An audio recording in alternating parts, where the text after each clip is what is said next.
So first of all, I would just like to get your personal opinion, pardon me, on the current energy crisis during the Russia-Ukraine war. What is your personal opinion and your thoughts? Then we can go from there. Thank you for your question. Actually, my personal point of view is a little bit more nuanced than what has been transferred to newspapers, to general public. Because at the end, if we analyze correctly the situation, we see that well, the weakness of Europe towards a possible energy crisis started when, at the end, Europe, namely Germany, but also other countries, decided to change completely the energy mix, taking off nuclear energy, for example, or not investing that much, like France, on the other hand, was doing on power generation. That created an additional demand for gas, because the only alternative available at that time was natural gas. Also because that without an energy crisis looming, coal was not the preferred choice for environmental reasons. On top of that, it was not considered that domestic production of natural gas was going down dramatically, mostly because issues in the Groningen fields in the Netherlands. I don't know if you have ever been informed about the Groningen field.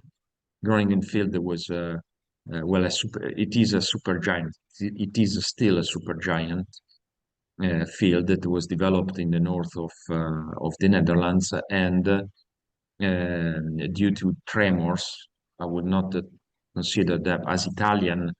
I do not consider them as a real earthquake, because they are around 3.5 Richter, that in Italy is not delivering any problem. Also, a Japanese would laugh about that. They withstand the 7, and so they don't care. But due to the fact that we are talking about a different country and a different housing structure, that was creating real problems. And therefore, the answer of the Dutch government was to close altogether the field. That created a real weakness in the European supply balance, because it has always happened that there was more demand, there were issues on the supply, not really from Russia, but also from other countries. Actually, Russia to Western Europe has always been a very, very, very reliable supplier of natural gas and their products. So that all these reasons created really a big weakness. I mean, especially as far as Germany is concerned, because Germany was relying, well, first of all, Germany allowed Gazprom to invest heavily in storage business. The storage business, as until lately, has always been a business very neglected in countries where it was not regulated. In France, in Italy, it is regulated, so in a way, there is an incentive to invest. In other countries like Germany, and UK, for example, where it is not regulated, it depended on market forces. And indeed, sometimes, well, for many years, market forces did not create the incentive for investment. What happened that Gazprom invested in the gas storage business in Germany heavily. Actually, was the biggest um, uh, capacity holder. So Germany faced the closure of the nuclear plants. Almost no balance available from the Netherlands, because Netherlands has always been the supplier of last resort of Europe. Wherever there was a problem, okay, let's call our friends in Gazuni and have more gas. That was always happening, always, since I'm in the gas business. So since 1996, it has always been like that. Ah, there is an issue. The Algerians are not delivering. Call the Dutch. The Russians have issues for quality. Call the Dutch. It has always been like that. Always. The Dutch were not anymore. And on top of that, Germany was asking for more gas. The answer to that combination was considered. The Germans are very good planners, of course. The answer was Nord Stream 2. But Nord Stream 2 faced very, very, very strong political oppositions from certain countries we know very well, like Ukraine, like Poland, etc., etc. And and the green light to Nord Stream 2 was not available, because they were saying that the Russians would have been nasty or whatever. My personal opinion, again, uh, all those opponents to Nord Stream 2 were not considering that Nord Stream 1 was already existing, running perfectly, not delivering any problems. Really a state-of-the-art infrastructure, really not a glimpse, nothing ever happened since the start of Nord Stream 1. So prices were very low compared to especially to the Far East. And so, I mean, if there were a green light to Nord Stream 2, possibly there was not such a crisis. On the other hand, Gazprom possibly, on the other hand, possibly speculated on the need of Germany to have additional supplies, and was uh, taking for granted the green light to Nord Stream 2. Therefore, they were not filling up their storages. Over summer, deliveries from Gazprom were very low.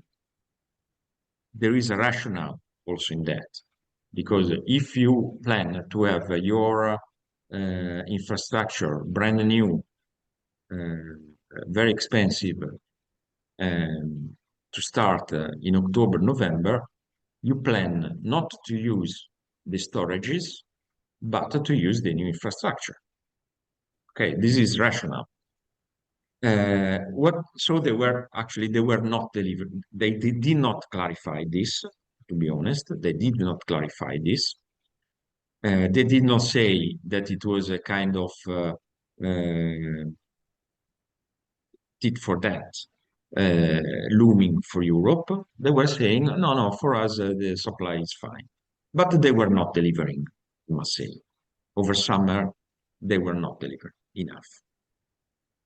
Again, there is a rationale, but you should clarify also the rationale, to be honest. but it's very political, so I cannot comment on that because it's very, very political. So what happened? The energy crisis was created by the need to fill up the storages because the storages were empty. Um, the gas was not at the level, the gas price was not a level enough to attract LNG cargoes from other countries. There were also other issues worldwide, like, for example, not enough rain in Brazil. So Brazil was attracting cargoes because had not enough power, so they had to use gas not the hydro. So it was a complicated situation. Like when there is a crisis, there is not only one cause, but many arriving at the same time. And I must say that politicians were not really smart in that because the fact that Germany was heavily reliant on gas for power generation, the fact that the gas price was high worldwide at the time because there was tighter supply and a lot of demand, and the fact that the storages were not being filled up was already in the numbers since June. In August, they went crazy and they started blaming Russia, etc., etc. So my personal opinion, as I tried to explain, is a little bit more is, in my opinion, taking into account more factors behind that. Thank you so much. I have to interrupt you. Sorry, we have a very short amount of time. I don't want to keep you forever, so I would like to move on to the rest of my questions. But I do have a clarification question for you. So, in your opinion, do you believe, to put it very simply, that the energy crisis is blaming the Russian-Ukraine war as a front for all the other problems that have been happening to cause this crisis? Sorry, I didn't get very well what you said. Oh, sorry, Mm. I'll speak slowly as well. No problem. In your personal opinion, do you think that from what you're saying, the Russian war might be a front for all the other problems that are existing that created this energy crisis? It's just one of many things. In my opinion, it was not only the Russian invasion that created the crisis, because the seeds for the crisis were already very well present before the Russian invasion. As I said, the Russian invasion actually created some tensions on prices, but the highest prices were recorded in summer. So before that, that's clarified that, in my opinion, there were already elements delivering this crisis. Thank you so much. Clearly, okay. Sorry, I'm so sorry to cut you off, Mr. Go. You have a question? Yeah, I mean, I did so what you're saying right now is maybe the government's actions that have led up to this crisis. And do you think now the messaging about the energy crisis is an overreaction to what the current situation is right now? It was an overreaction over summer, for sure. There were some messages, some messages very positive delivered during winter, by which governments were saying that they were doing enough. Actually, in my opinion, on the other hand, they were not really doing enough, and Europe overcame this energy crisis for sure, partly because the, I mean, there was enough LNG available at that price, so we bought it. But also because it was a very mild winter, very mild winter. Okay. We were lucky, in my opinion. If there was a normal winter, we would have problems. If we had a cold winter, we would have bad problems, nasty problems. So we have been lucky. On the other hand, what was presented to the public was that everything was fine and they were doing enough. I understand it because there is no need to deliver panic. On the other hand, but um, the general message delivered was at the end of winter. Look, we have overcome the winter thanks to our policies and actions. Believe the real winner was a mild winter because if not we would have we would have had some problems. Um, for the sake of conversation, I'm going to disagree with you. Based on the public's reaction, a lot of people have been writing articles. For example, IMF, CRP have been creating numerous studies with words such as volatile prices, that the EU needs to come together more now more than ever. Otherwise, we're not seeing our next winter. And do you think that why do you think that this, on the other side, they are willing to create panic for the public audience if we are able to rely on LNGs? Well, you see, there is a factor that is missing in many cases. I mean, the factor is price. I mean, what what Europe, being a large importer of energy, has has had for 50 years was a price structure that was similar to that of the US before. Okay, then after 2014, the US discovered the shale gas, so their prices were far lower. But for 50 years, they were similar. On the other hand, the Far East had always had prices that were higher, far higher than Europe. Japan has always paid a lot less, a lot more for LNG than Europe. On the other hand, this crisis created a worldwide benchmark for LNG, saying that Europe was going to pay at least the same of the Far East. That created a lot of issues. First of all, for private customers, and they were helped by the government. At the end, the government decided to pay the bill for that. But many industries are now deciding to go elsewhere because in Europe we have both high cost for manpower and high cost for energy now. Okay, therefore, either you go where energy costs less, so the US, or you go where the manpower costs less, so China or Africa or wherever.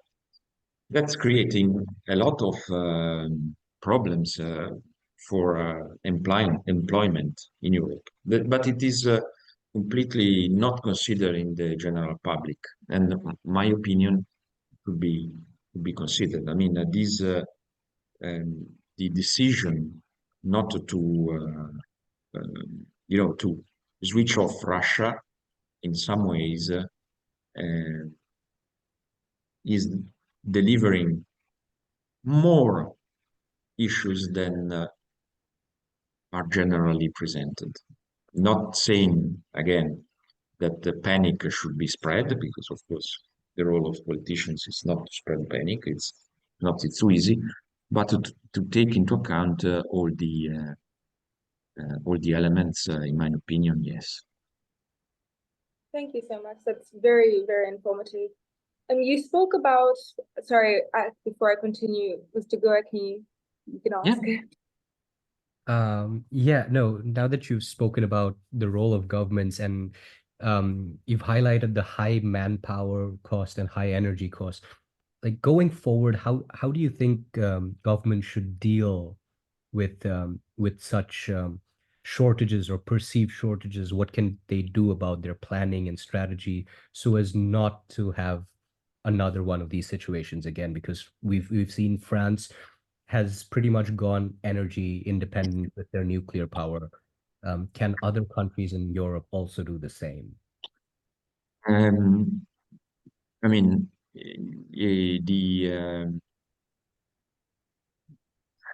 I mean, investing in nuclear right now, I don't know if it will be feasible because in some ways, it's not cheap. I would not say that is expensive because if not, my nuclear friends would disagree.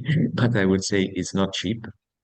There's a long time for return of investment.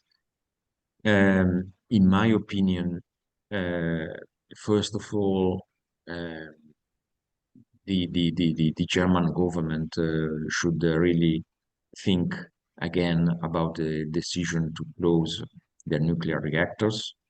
That would really create some relief for some years. I will not say in forever, but for 5 years, for example, and invest heavily in technology, because at the end, it is always technology who delivers the best returns, either in new, ways to produce energy. I don't know, or in having better nuclear plants.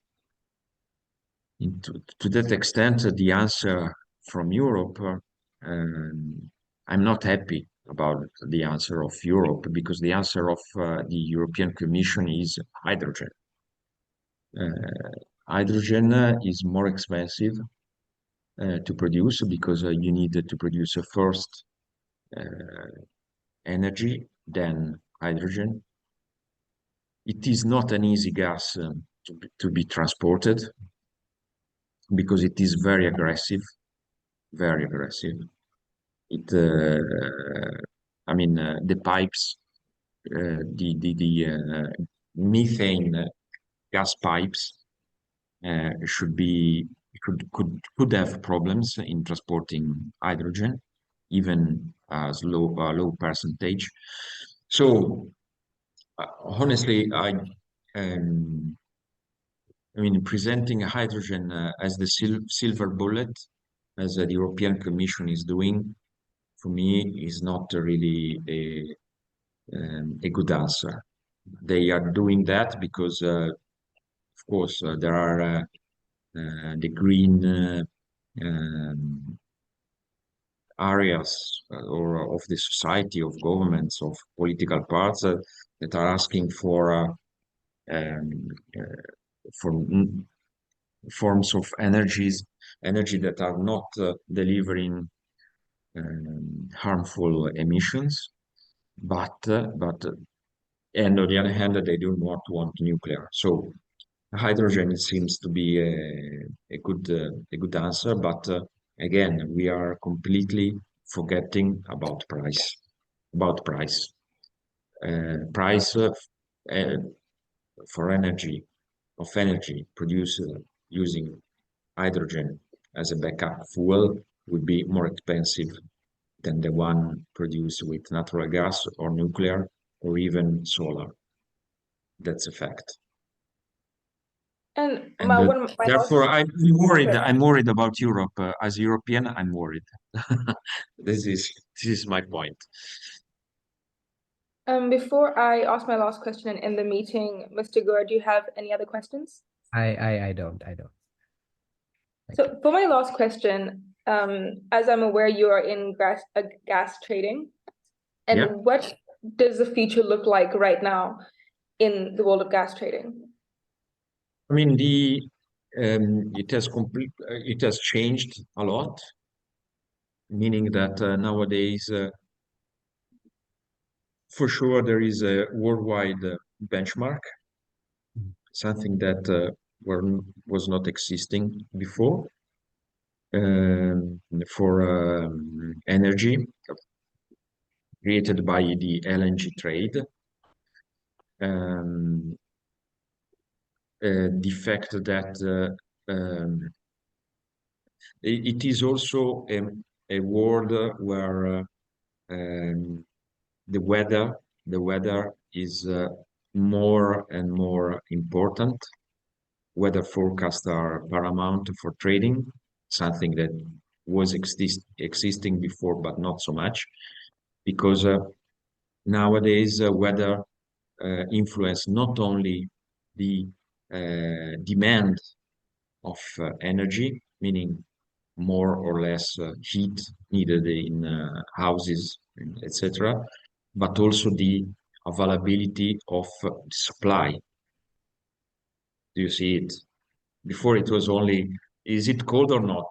Now it is how much sun, how much wind will be available. So it's more complicated. On the other hand, luckily, uh, there are abundant supplies at the moment. So this is uh, this is creating a lower pressure on prices. That's for sure. Is it? Am I answering to your question? Yes, thank you. Okay. Thank you so much. Do you have any final thoughts you'd like to share with us? No, it's always a pleasure to talk about these issues, and I hope to have transferred my thoughts.